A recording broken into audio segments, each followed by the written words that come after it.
एक भरपूर पालतू पशुधन पर एक प्रमुख तरह की तोता रहता था, जिसका नाम पॉली था। पॉली बहुत होशियार थी और उसमें कई प्रकार के ध्वनियों और शब्दों को नकल करने की अद्वितीय क्षमता थी। वह पेट शॉप में आने वाले ग्राहकों के साथ बात करने का आनंद लेती थी और उन्हें हंसा देती थी। एक दिन एक आदमी पेट शॉप में आया और पॉली को देख लिया। उसे उसकी बातों की अत्यधिक प्रशंसा हुई और उसने तय किया कि वह उसे खरीद लेगा। वह उसे अपने साथ ले गया और अपने जीवन का हिस्सा बना दिया। उसने उसे एक जीवन के लिए एक नाइलो द्वार के भीतर बंद कर दिया, जो उसके बैठने के रूप में उसके जीवन के केंद्र में था।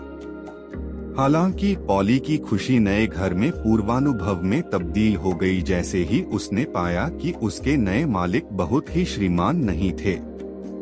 वह अक्सर उसे डांटते और उसे आवाज करने के लिए सजाते थे, कभी भी उसे सराहना नहीं करते और कभी भी कोई संजीवनी पूरी नहीं देते थे।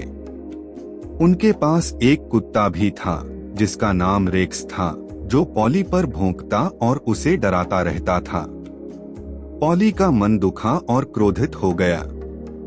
उसने सोचा कि उसको और उसके कुत्ते को सिखाने की आवश्यकता है। वह उनके आवाज और शब्दों का नकल करने लगी, लेकिन एक अशिष्ट और उपहासपूर्ण तरीके से।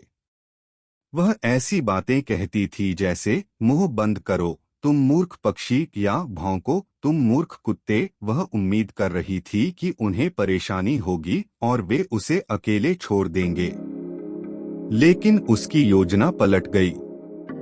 बजाय उनके दिलों को मुलायम करने के, वे आदमी और कुत्ता अधिक क्रोधित और आक्रामक हो गए। वे उसे डांटते और उसके पिछले छोड़ने के लिए पीछा करते थे। पॉली का जीवन एक अनंत अवस्था बन गया। एक दिन आदमी की बहन एक महिला के रूप में उसके घर आई। वह उसकी बहन थी और उसकी एक छोटी सी बेटी थी,